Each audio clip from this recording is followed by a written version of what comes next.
Hey everyone, welcome back. Today we're going deep into the world of authors, like really behind the scenes. We're going to be looking at this YouTube video. It's by Abbie Emmons. She's a YouTuber, Mhm. and she's documenting like a whole week of her life working on a nonfiction book proposal. Yeah, I think this is really cool because most readers only ever see the finished product, right? Like they don't get to see all the work that happens before a book even gets on the shelves. Exactly. It's like getting to see all the blueprints before they even start building the Oh, building. yeah. And you know what's crazy? Abbie already has a historical fiction novel in progress. Like she's already 70,000 words in.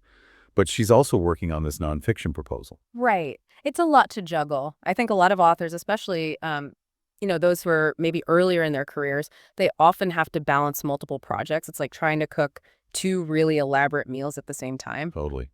And speaking of organization, one thing that really stuck out to me was how Abbie used a template for her proposal. Is that like a normal thing? Do most others do that? Oh, yeah, for sure. I mean, using a template can be super helpful, especially for something as big and complex as a book proposal. It's like, Yeah.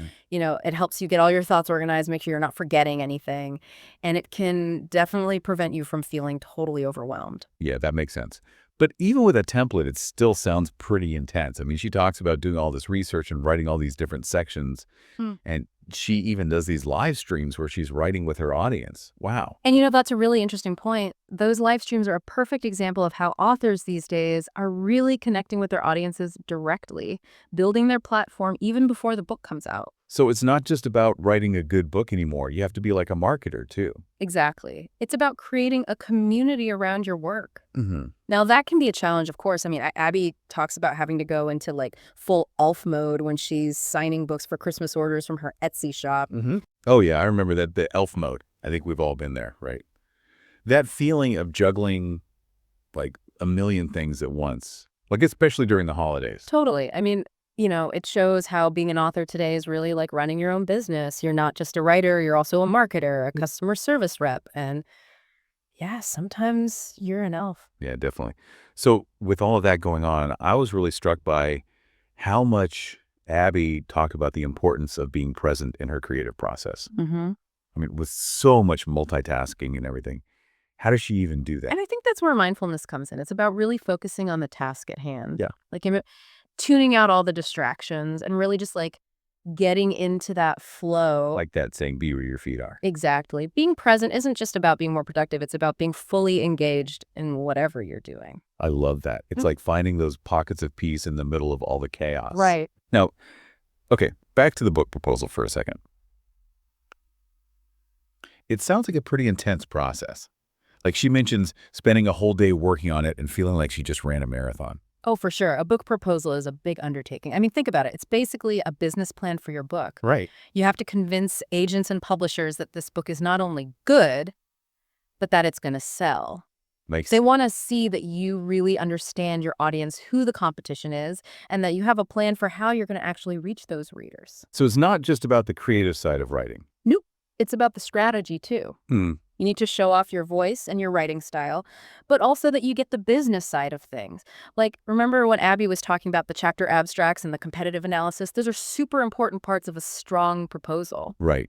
Okay, so chapter abstracts are like those little blurbs on the back of a book that kind of give you a taste of what it's about. Yeah, that's a good way to think about it. Chapter abstracts are like mini sneak peeks into each chapter. They highlight the key points and give agents a sense of the book's flow. Imagine you're watching a movie trailer. You get the highlights, but you don't have to watch the whole film. Yeah, I get it. So it's all about grabbing the reader's attention. Exactly. And then you've got the competitive analysis, which means looking at other books that are already out there. You need to show how your book is different and what unique perspective or value it brings. So like if I was writing a book about, say, the history of coffee, I'd need to look at all the other coffee history books out there and figure out what makes mine special. Exactly. Like maybe your book focuses on a specific region or a new angle on coffee's social impact. It's about positioning your book in a crowded market. It's like when you're applying for a job, you need to have a standout resume. Gotcha. So all of this goes into the proposal before you even send it to an agent. Yep.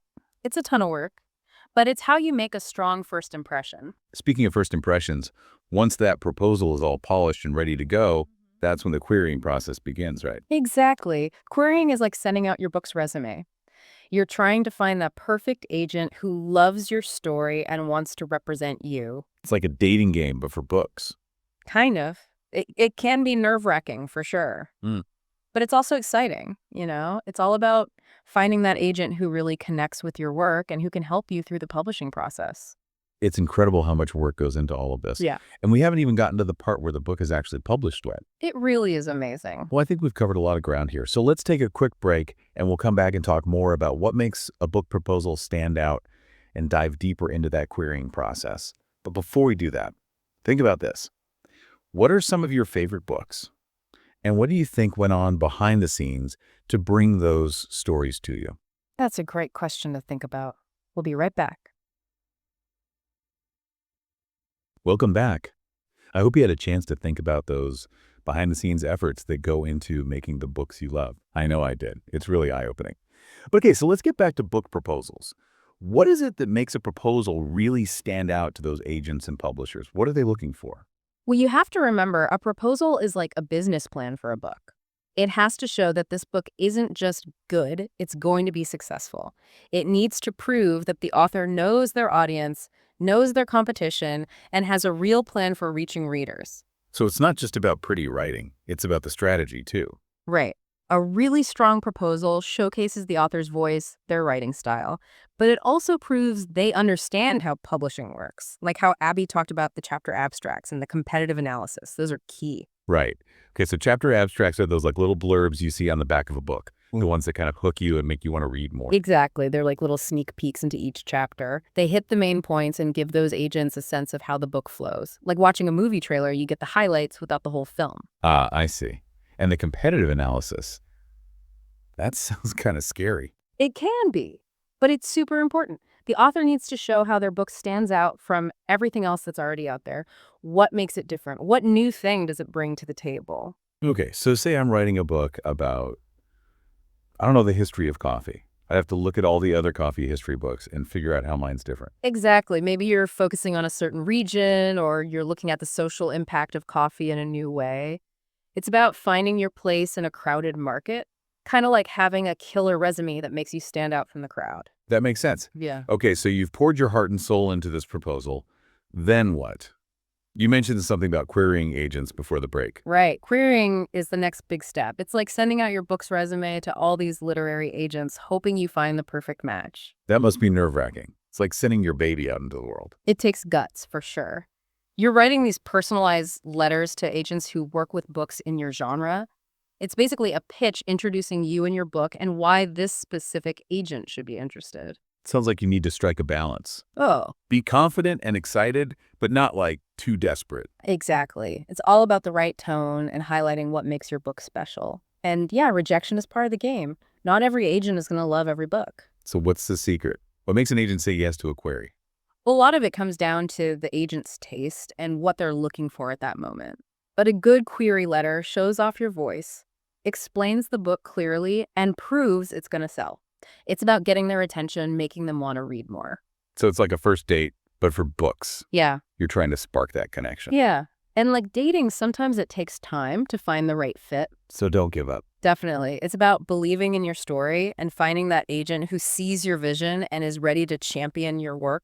Wow. It's amazing how much goes into this even before a publisher even picks up the book. It shows how dedicated authors are. They're not just writers, they're entrepreneurs, marketers, and even sometimes elves. Speaking of L's, remember Abbie talked about needing to recharge after that intense week working on the proposal? Yeah, it's so important to step back and take care of yourself. It's like running a marathon. You can't sprint the whole way. You need to pace yourself. Yeah. Right. And she mentioned getting back to her historical fiction novel. It's like switching gears helps her get those creative juices flowing again. Exactly. Sometimes the best way to refresh your mind is to work on something totally different. It's like cross-training for your imagination. I love that. And it's not just about different types of writing. Even getting out in nature, listening to music, taking a break from screens, all that helps. For sure. It's about finding what helps you disconnect and reconnect with yourself. It's about taking care of your well-being and your creativity. It's about finding that elf mode off switch. Exactly. We all need those moments to recharge, whether we're writers, artists, or just trying to get through the day. So as we're wrapping up this part of our deep dive, what's one thing you hope our listeners are taking away? I think what we've seen is that being an author is about so much more than writing a good story. It's about understanding the publishing world, building a platform, and connecting with your readers. But even more than that, it's about finding balance, taking care of your creative self, and really being present throughout the journey. That's a great point. It's not just about the destination. It's about enjoying the ride. And I hope this has given you a new appreciation for the authors you love. Remember, behind every great story is an author who poured their heart into it. So next time you pick up a book, think about everything that went into it. The hard work, the struggles, the inspiration. Because those stories are more than just words on a page. They show the power of human creativity and the magic of storytelling. And we're back for our final look into Abbie's week. Did you have a chance to think about all the work that goes into your favorite books? You know, it's funny. I actually found myself looking at my bookshelf a little differently. It changes things, doesn't it? It really does. Okay, so we were talking about Abbie needing to recharge after finishing that book proposal. And she mentioned wanting to get back to her historical fiction novel. Yeah, that really shows how different creative projects can kind of feed off each other. Sometimes you just need to shift gears to clear your head. It's like when you've been staring at a computer screen all day. Sometimes you just need to go for a walk. Right. It's all about giving your mind a break and coming back with fresh eyes. And for Abbie, it sounds like that historical fiction is what helps her reconnect with her creativity. I can totally see that. I mean, I find that switching between writing and playing music helps me stay balanced. That's great. And sometimes the best thing for your creativity is to step away from work completely, like go for a hike or listen to music. Anything to de-stress. Exactly. It's about finding what works for you, what helps you disconnect and come back to yourself. You have to nurture your creativity. It's like they say you can't pour from an empty cup. Exactly. And that's true for everyone, whether you're a writer or an artist or just trying to make it through the day. So as we wrap up our deep dive into Abbie's world, what's the one thing you hope our listeners are taking away from all of this? Well, I think we've seen how being an author is about so much more than just writing a good story. It's the business side, the marketing, connecting with readers. But it's also about taking care of yourself, finding that balance, and really just enjoying the journey. That's beautiful. It's not just about the destination, it's about the whole ride. And I hope this has given you a new appreciation for the authors you love. Remember, every book you read is the result of someone pouring their heart and soul into it. So true. So next time you pick up a book, really think about all the work and the passion that went into those pages. Those stories are more than just words. They're about human creativity and the magic of storytelling. And on that note, we're going to wrap things up for today. Thanks for joining us on this deep dive into the world of authors. We'll see you next time.